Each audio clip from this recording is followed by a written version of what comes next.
Hello. I am just making a quick video for you delegates to the 2022 convention. I had posted originally when I said that I was open to being president of the convention that probably people had a good sense of who I am and what I would do.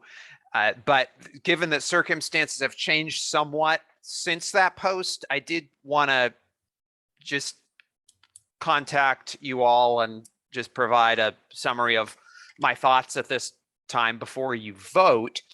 And I'm not going to go into my own background much. I think between serving together at the last convention and or just interacting with each other in the course of party work, I think I think I know most of you. There's a couple I don't, but I've interacted with most of you already. So I trust that you all already have a sense of me and will make your judgments accordingly.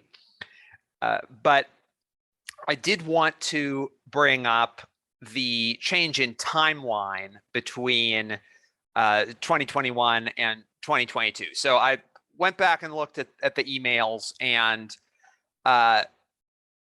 last year, Valerie Niemeyer became president 5 days after the delegate election, and then presided over a 17-day pre-convention period, and then the convention.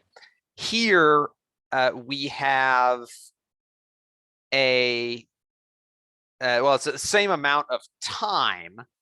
The pre-convention period is 22 days, but we're on day 7 right now. I'm recording this on June 9th. And as I understand it, the convention, that you will not be voting until maybe around the 14th. So if that's correct, then we're talking about a 10-day pre-convention period. So it's significantly truncated. It's nearly half. And so I wanted to talk about that a little bit and what I would do under those circumstances. So I would say that first of all, I think that this timeline puts you in a difficult situation. And I think that the way things will unfold, if you were to elect me, is basically as follows. So I think one of the good things that Valerie did last year, among many good things, was that she laid out firm filing/submission pre-convention deadlines. And so I think and I would want to continue with that. And so I think, though, what we're looking at in terms of the time that's left is I would set a deadline on Saturday the 18th for resolutions, then Tuesday the 21st for primary amendments, and then June the 23rd for secondary amendments. Now, I'm assuming, and this is just an assumption, I'm not promoting this, this is your place to decide this, but I'm assuming that you will be voting to put the Neely rule in place. And so because of that assumption, just be aware that I think whether I'm president or not, I'm going to assume that you're coming up on some pretty imminent and major filing deadlines for your own materials, and then after that, you're subject to the Neely rule.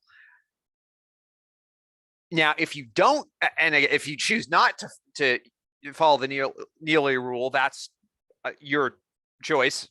Whatever rules you set in place, I will implement those rules. But I think you're looking at a very different convention. And I would say based on the portion of the last convention that was under the Neely rule and the portion that wasn't, I think probably the Neely rule would cut the convention in approximately half time. So that is an important decision for you coming up. But basically, I'd say that is my timeline for deadlines. Also urgent is the recruitment of the administrative team. And I don't know what you all have been doing in terms of private recruitment, but in terms of membership-wide recruitment, the process has not started yet. And let's keep in mind, very importantly, that of the two secretaries of the convention last year, neither is coming back for different reasons between the two of them, but neither is coming back. So we're looking at wanting, and I think there should be two.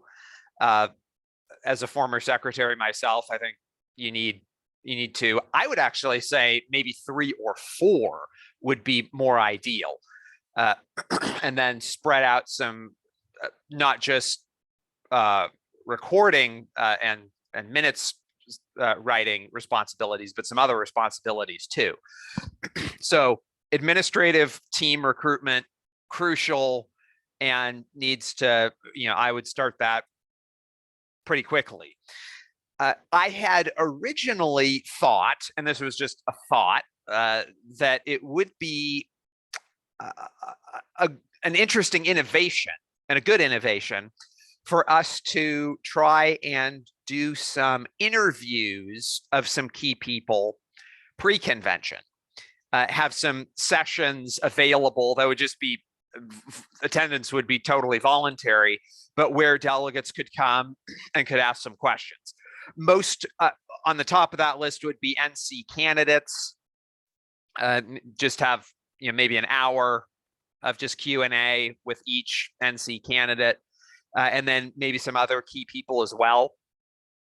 So what time is left, I would be open to organizing something along those lines. I think my view would be I wouldn't, unless there was, I think probably I'd do a approval vote, and then only invite people who got more than half of the approval vote from the delegates, and then or something along those lines. So at a minimum half. I don't think I would proceed without that, the support of more than half of you. But if you wanted to have some sessions along those lines, I think that those could be good. I'm open to that, or at least doing maybe a reduced number of them in what remaining time we have. But that is an option that's open if you want to do it. And again, if you don't want to do it, that's fine too. In terms of the convention itself, I want to emphasize that I think when it comes to convention officer elections, I think things have, in the past, certainly last year, in my opinion, got lost in this concept of the ideology of the officer and who will prioritize what resolution, and thus you need to look into me and my beliefs and what faction I'm in within the party and so forth.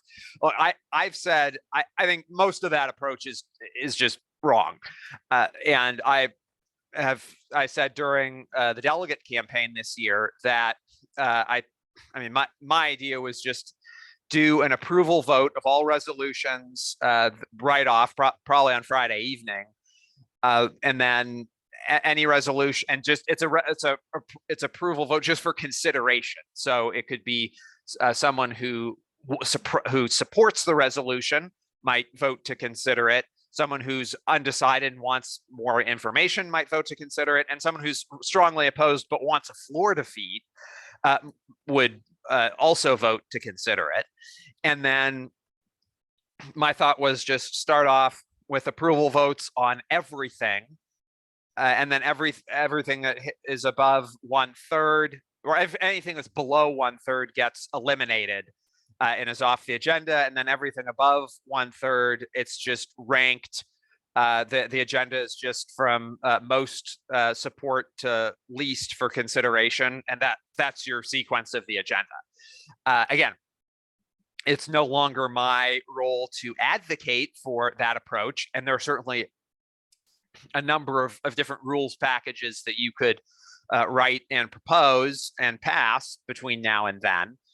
But whatever it is that you do, I do want to emphasize that you are in the driver's seat in terms of what the agenda should be. You do not need to guess about the beliefs of officer candidates and then hope that that officer selects an agenda that you want. You can just select the agenda by passing a rules package that allows you to do so. So what I'll tell you right now is, whatever rules package you decide to vote for one that gives you the power to make the decisions that you want to be made. If you choose, and it's fine if you want to, if you choose to give me power over the agenda, then that's fine, and I'll use some sort of method. Frankly, I haven't thought one through yet fully. I've kind of had some scattered thoughts, but nothing comprehensive. I'll do that, but I'm not going to entertain any complaining later if I end up doing something that you could have done yourself, and then you come back and complain about the way I did it. So I would just encourage you, just retain that power. Don't give it to me, I think is the wisest course of action. But if you do, I'll set an agenda. Basically, I think, my job is, it's not about prioritizing one resolution over the other. It's about enforcing the rules. And these are the rules that you give me to enforce. It's not my place to select the rules. So it's my job to enforce the rules that you want me to enforce. It's my job to have things go as smoothly as possible.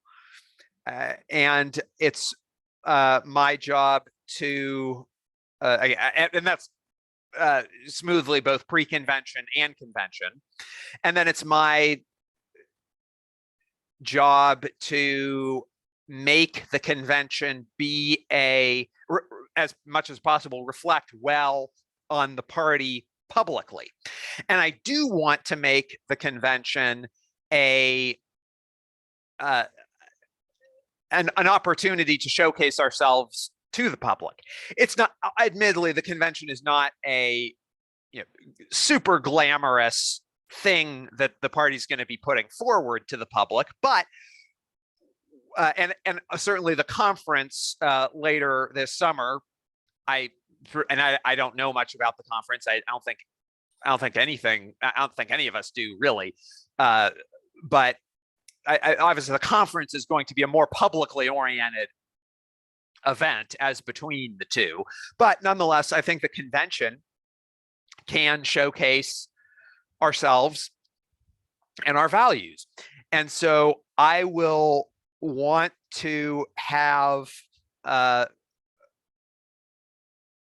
will certainly serve as president cognizant of the fact that the public is watching, that I want them to be watching, and that they're getting a good impression from us along the way. And so that's basically it. If you have any questions for me, you can contact me on my email address is just first name, last name @gmail.com.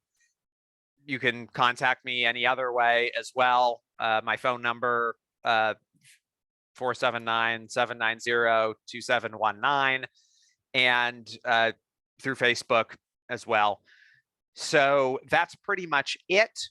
I hope that you all are doing well in your delegate activities thus far, and I trust that you will make a good decision about who to be president of the convention. And I thank you very much for your time.